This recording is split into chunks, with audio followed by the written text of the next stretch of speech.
Hello friends, வணக்கம், welcome back to our channel.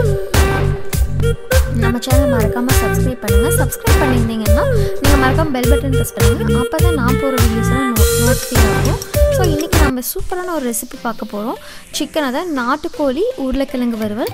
அதுக்கு ஒரு 7 பல் பூண்டு ஒரு 1/2 இன்ச் இஞ்சியை நல்லா தட்டி போட போறோம். தட்டி போட்டா அதோட ஃப்ளேவர் வந்து ரொம்ப நல்லா இருக்கும். அரைச்சு போடுறத விட தட்டி போட்டா ஃப்ளேவர் ரொம்ப நல்லா இருக்கும். சோ இப்போ வந்து நம்ம அதை தட்டியாச்சு. நெக்ஸ்ட் காரத்துக்கு தேவையான வரமிளகாய் நல்லா வந்து இந்த மாதிரி சீரெல்லாம் எடுத்துட்டு நம்ம ஒரு பேன்ல ஆயில் போட்டுட்டு கடுகு போட்டுடலாம். கடுகு பொரிஞ்ச உடனே சின்ன வெங்காயம் வந்து பார்த்தீங்கன்னா ஒரு 200 கிராம்ஸ் எடுத்திருக்கேன். அதுக்கப்புறம் வரமிளகாய் காரத்துக்கு தகுந்த மாதிரி எடுத்திருக்கேன். காரத்துக்கு தகுந்த மாதிரி நீங்கள் எவ்வளோ வேணும்னாலும் நீங்கள் ஆட் பண்ணிக்கோங்க. நெக்ஸ்ட்டு கருவேப்பிலை ஆட் பண்ணியிருக்கேன். இதெல்லாம் நல்லா சாட்டேட் ஆகட்டும்.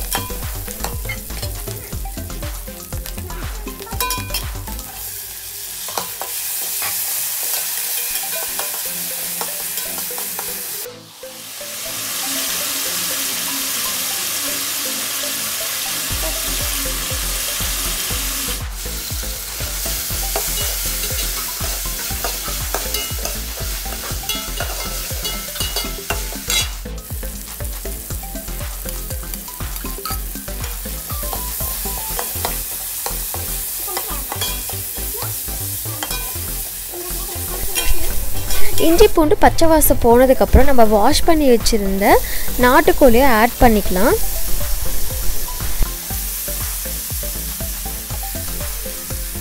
நான் இன்றைக்கி வந்து ஒரு 3/4 கிலோ சிக்கன் எடுத்திருக்கேன்.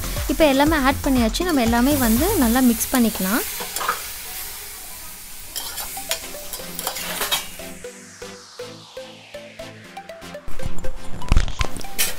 இப்போது இந்த டைமில் நீங்கள் சால்ட்டெல்லாம் செக் பண்ணிவிட்டு ஒரு 15 மினிட்ஸ் வந்து ஸ்லோ குக் மீடியம் ஃப்ளேமில் வச்சுருங்க. இப்போது நான் வந்து பண்ணதுக்கப்புறம் தண்ணி விட்டுருக்கு. ஸோ இந்த டைமில் நான் வந்து பொட்டேட்டோ வந்து குட்டி குட்டியாக வந்து கட் பண்ணி வச்சுருந்தேன். நான் வந்து ஆட் பண்ணுறேன். நான் வந்து ஒரு 2 மீடியம் சைஸ் வந்து எடுத்துருந்தேன். இப்போ இதையும் நல்லா மிக்ஸ் பண்ணிடலாம் நம்ம.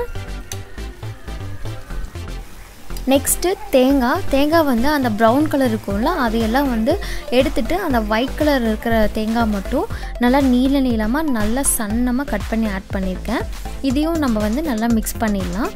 அதுக்கப்புறம் நீங்கள் வந்து ஸ்பைஸும் சால்ட்டும் வந்து நீங்கள் மறக்காமல் செக் பண்ணிக்கோங்க. நான் சால்ட் பத்தலைன்னு சொல்லிட்டு ஒரு டீஸ்பூன் அளவுக்கு ஆட் பண்ணியிருக்கேன். நெக்ஸ்ட்டு ஸ்பைஸ் பவுடர் என்னென்ன ஆட் பண்ணுறோன்னா சிக்கன் மசாலாவும் கொத்தமல்லி தூளும். சிக்கன் மசாலா ஒரு 2 டீஸ்பூன் அளவுக்கு ஆட் பண்ணியிருக்கேன்.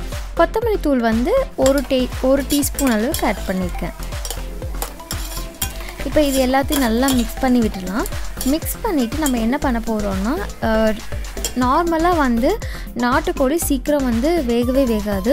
ஸோ இப்போ வந்து நம்ம வந்து 1 கப் வாட்டர் வந்து ஆட் பண்ணி நல்லா மூடி வச்சிடலாம். ஒரு 15 மினிட்ஸ் வந்து கண்டிப்பாக டைம் ஒதுக்கணும். மீடியம் ஃப்ளேமில் தான் யூஸ் பண்ணணும். ரொம்ப ஃபாஸ்ட்டாக வச்சிங்கன்னா உங்களுக்கு சீக்கிரம் வேகாது. ரொம்ப ஸ்லோ குக் மாதிரி பண்ணிடலாம். இப்போ பார்த்தீங்கன்னா நல்லா கிரேவியாக வந்திருக்கு. ஸோ இப்போ நான் பெப்பர் பவுடர் வந்து ஆட் பண்ணி ஃபினிஷ் பண்ண போகிறேன். அவ்வளோதான், நம்மளோட சூப்பரான நாட்டுக்கோழி உருளைக்கிழங்கு ஃப்ரை ரெடி ஆயிடுச்சு. இது வந்து ரைஸ்க்கு பக்காவான ஒரு நான்வெஜ் சைட் டிஷ். ஸோ மறக்காமல் எல்லோரும் ட்ரை பண்ணுங்கள். தேங்க்ஸ் ஃபார் வாட்சிங். பாய்.